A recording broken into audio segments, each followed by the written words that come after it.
ये इंडिया की पहाड़ी है, इसके पीछे पाकिस्तान है। वो तो वहाँ से शेलिंग होती है। वहाँ से शेलिंग होती रही, रात को मैं देखता रहा 2 बजे, तो वहाँ से बनपत की तरफ शेलिंग होती रही। फिर उसके बाद आस्ता आस्ता उस शेलिंग की रेंज हमारे सिटी की तरफ आती रही, उसके बाद पुलिस लाइन की तरफ, उसके बाद ये हमारे वार्ड नंबर 3 डुंगस की तरफ। किस तरीके से शेल इसी घर पर आकर जो है गिरा, यहाँ आकर गिरा और फिर उसके स्प्लिंटर्स पूरे। पुंछ का बहुत बड़ा लॉस हुआ है। छोटे छोटे ये शॉपकीपर थे हमारे, कोई अपनी मेहनत मजदूरी करके अपने बच्चों का जो पेट पाल रहा था, लेकिन बैठे बैठे ही हमारे घर में ये ऐसे। जो लोग चाहते हैं कि वॉर होनी चाहिए, जो चाहते हैं कि जो सीज़ फायर है वो नहीं होनी चाहिए, वो यहाँ पे आ जाएं प्लीज़, यहाँ पे शिफ्ट हो जाएं। बॉर्डर एरियाज़ वैसे भी खाली पड़े, वैसे भी 80% पुंछ खाली है, तो आप प्लीज़ यहाँ पे आ जाएं, हम वहाँ पे शिफ्ट हो जाते हैं। देन उसके बाद जो मर्जी जो चाहते हो लोग तो उनकी हो जाएगी।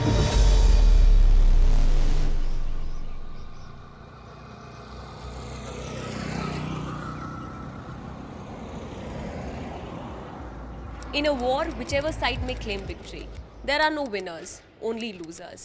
एक जंग में चाहे कोई भी पक्ष जीत का दावा करे, दोनों पक्षों की हार ही होती है।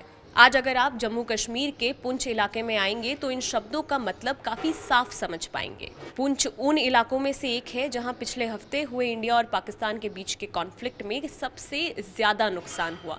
काफी लोगों की जान चली गई, बहुत से घर डैमेज हुए। नुकसान हुआ 13 साल के अमनप्रीत सिंह और उनकी 9 साल की बहन गुरशर नागत कौर का भी, जिन्होंने अपने पिता को पाकिस्तानी शेलिंग के बीच खो दिया। मेरे पापा सारों को मतलब मेरे घर के मेंबर्स को अंदर कह रहे थे कि काफ़ी ज़्यादा फायरिंग हो रही है, कि यहाँ कोई बॉम्ब ना पड़ जाए, दिन है तो क्या पता दिख जाए उनको। तो इतनी देर में उन्होंने सारों को अंदर किया, तो जैसे ही वो अंदर गए सारे, तो एक बम इधर आके हमारे घर पे पड़ा और जिससे मेरे पापा को लगी थी, उनकी डेथ हो गई। जंग होती तो काफ़ी घर डैमेज हो जाते, जो है काफ़ी सिविल्स जो है इंजर्ड हो जाते, काफ़ी जिनकी डेथ भी हो जाती है, काफ़ी मर जाते हैं। तो ये जंग रुकी, ये काफ़ी अच्छी बात है, वहाँ रुकी है। अपने पापा जैसा आर्मी में जाना चाहता हूँ।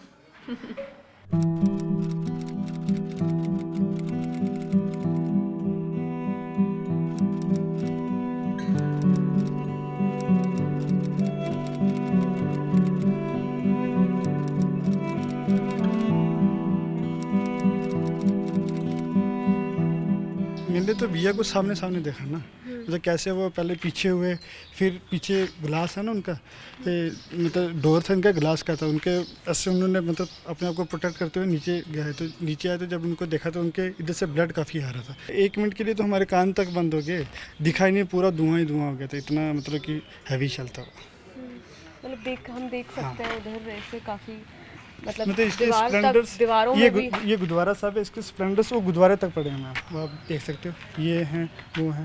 मतलब कुछ दिनों तक तो आपको भी ऐसे ये शौक में थे मैम, ये कैसे पॉसिबल हो गया कि हमारे एक बंदा हमारे साथ हॉस्पिटल जा रहा है, अनकॉन्शियस था ये नहीं बोल सकते, लेकिन फिर भी चलते हुए खुद गया उधर जाके, मतलब कि लास्ट दम तक उन्होंने वो बात करते रहे कि वाहिगुरु वाहिगुरु करते रहे और कुछ नहीं बोलते रहे, सिर्फ वाहिगुरु वाहिगुरु करते रहे। तो पर एट द एंड वो अपने आप को इन्हें कि इतना हम बोल सकते हैं कि सबको अवेयर करते रहे। हम उधर थे ऊपर, हमें बोलते कि चलो नीचे चलो, क्या पता नेक्स्ट इधर ना ब्लास्ट हो जाए। वही बात हुई, उनके बोलने की देरी थी, विद इन सेकंड ये ब्लास्ट हो गया। जंग आके देखें यहाँ, जंग वो जो बम्बे में, दिल्ली में, पंजाब में, उधर जो बॉर्डर से दूर लोग बैठे हैं, उनको क्या पता जंग क्या होती है। वो तो शुगल मेला देख रहे हैं, मर रहे हैं हम गरीब लोग, यहाँ के जो बॉर्डर के लोग हैं, हम मर रहे हैं। कोई यहाँ फैसिलिटी नहीं है, कोई शेल्टर होम नहीं है, कोई कुछ नहीं है। विलेजेस में इन्होंने बंकर्स वगैरह दिए, बनाए लोगों ने, लेकिन सिटी में ऐसी कोई व्यवस्था नहीं है।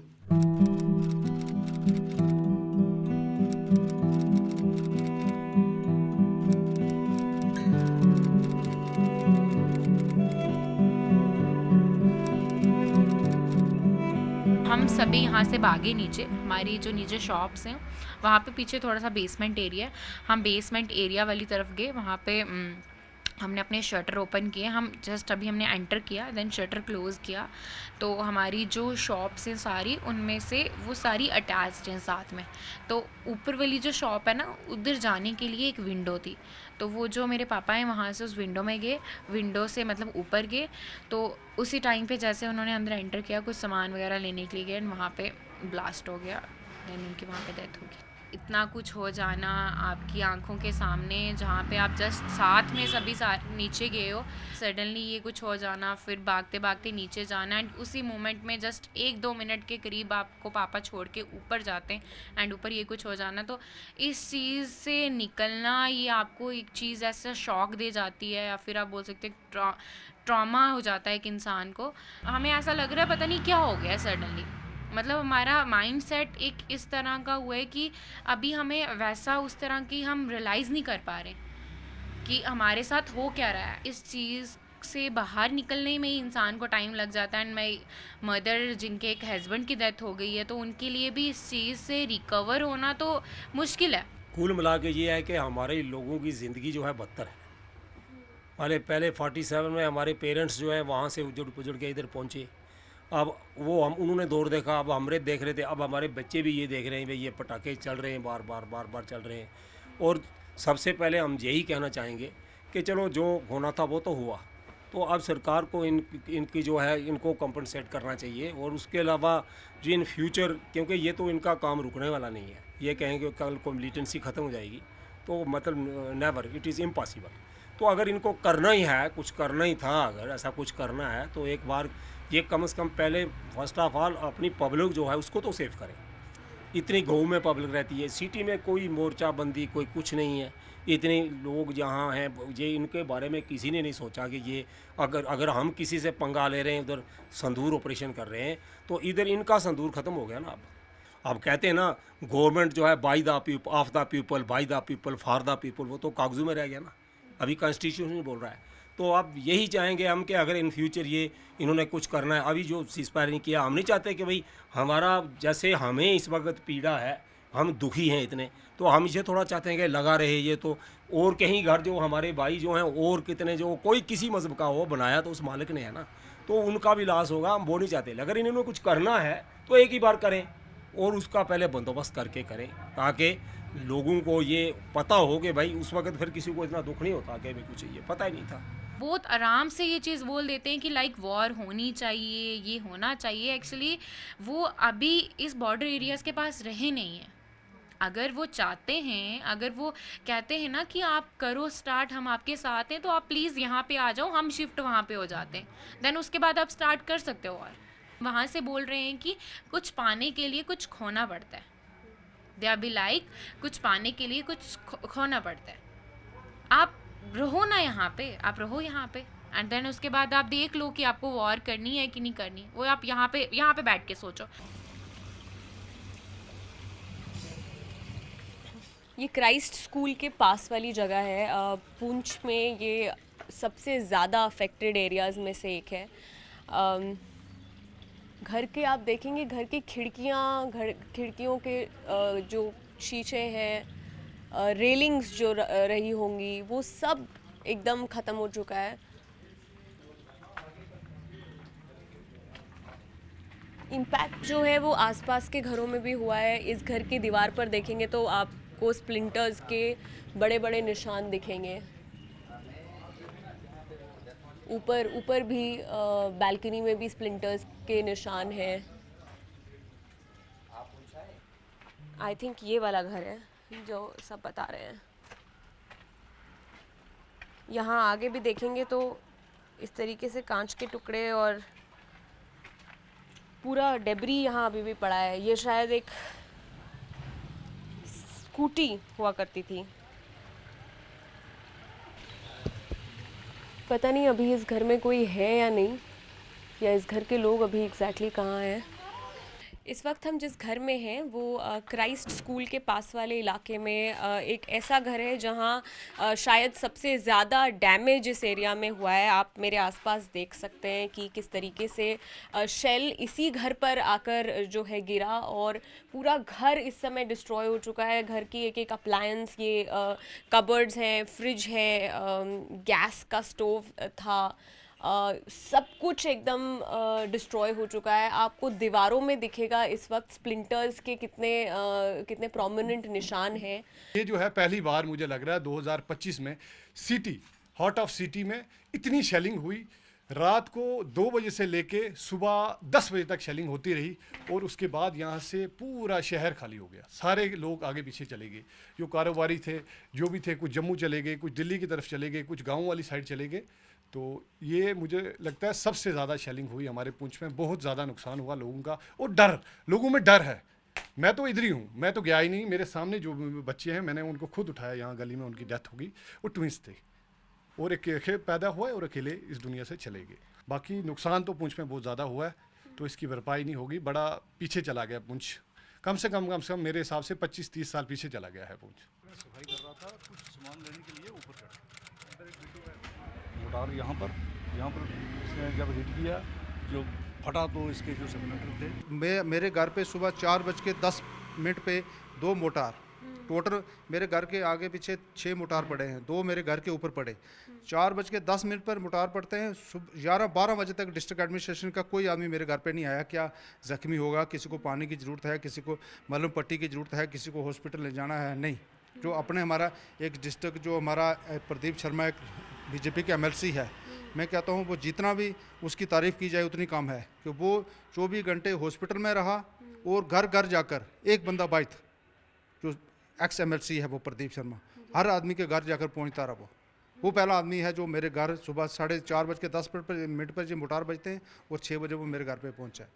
और 2 दिन लगातार वो हॉस्पिटल, किसी को पट्टी करा रहा है, किसी के घर जा रहा है, किसी की डेड बॉडी घर पहुँचा रहा है, किसी को मलहम पट्टी पहुँचा रहा है। जिस मीडिया ने वो जो एक मौलवी था, टीचर था, वो जिस मीडिया ने उसको कहा कि ये पाकिस्तान का बहुत बड़ा मिलिटेंट था, उसको वो प्रदीप शर्मा खुद गोदी में बैठाकर तो उसको पट्टी करवा रहा था। उसकी गोदी में उसकी डेथ हुई है।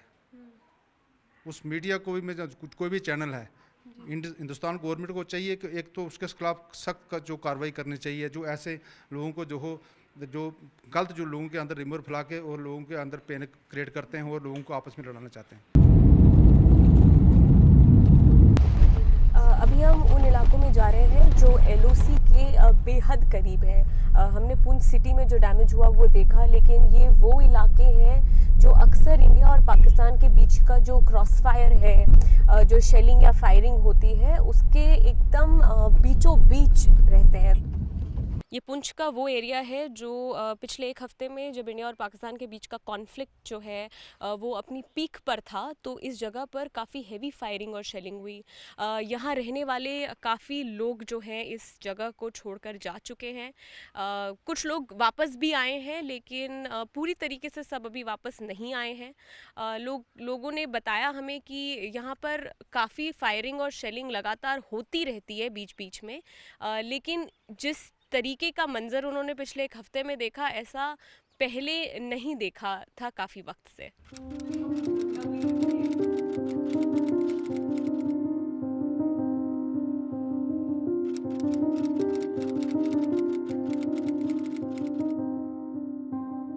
यहाँ लगभग 30 से 40 लोग यहाँ बैठ सकते हैं। इसके साइड में ही एक और रूम है जिसे भी ये फैमिली बंकर की तरह ही यूज़ कर रही है। और पिछले हफ्ते जब फायरिंग और शेलिंग हो रही थी तब भी यहाँ 10 से 12 लोग पूरे हफ्ते के लिए हर रोज़ रात को मौजूद रहते थे। ये फैमिली यहीं आकर शेल्टर लेती थी। सर, जिनके बंकर हैं वो अपने बैंकरों में रहते हैं, जिनके बैंकर नहीं है वो इस बार भी सुरनकोट, लसाना में, मेंढर, मंडी, वो बाकी चले गए थे। तो यहाँ कितने बंकर हैं, कितने घरों में बंकर हो? तकरीबन करमाड़ा जो है सर, इसमें आधे करमाड़े में बैंकर हैं, आधा बाकी है, और खड़ी में 3 बैंकर हैं पूरी पंचायत में, बाकी कोई बैंकर नहीं है। इस खड़ी करमाड़ा में हर घर के साथ बैंकर होना चाहिए। आप लोग जो हैं वो सही मायने में एकदम फ्रंट लाइन पर रहते हैं, तो कुछ भी होगा तो आप लोग सबसे ज्यादा इम्पैक्ट होगा आप पे, तो जंग हो ना हो इस बारे में आपका क्या विचार है? सर, हमारी बड़ी जिन हस्तियों ने जंग को रोका है वो दिमाग रखते हैं कि जंग के अंदर क्या बेनिफिट है, किसको नुकसान है। और जो कहते हैं जंग होना चाहिए था वो तो बैठे हुए हैं, उधर गोला ही नहीं गया। तो जिन पर गोला आया है, जो लोग मर चुके हैं उनके लिए तो जंग हो गया। जो लोग बच चुके हैं वो शुक्र करते हैं कि जंग किसी तरह ख़त्म हुआ है, तो हम सुकून से रह जाएंगे, हम बच जाएंगे। वरना तो जंग बहुत बड़ा लॉस करता है। जी जी, सबका ही नुकसान है। सबका नुकसान है सर। गोला हिंदू, मुसलमान, सिख, ईसाई, छोटा बड़ा, फौज, सिविल कुछ भी नहीं देखता। गोला जहाँ गिरेगा वो मारेगा। तो इसलिए अमन से ज़िंदगी है।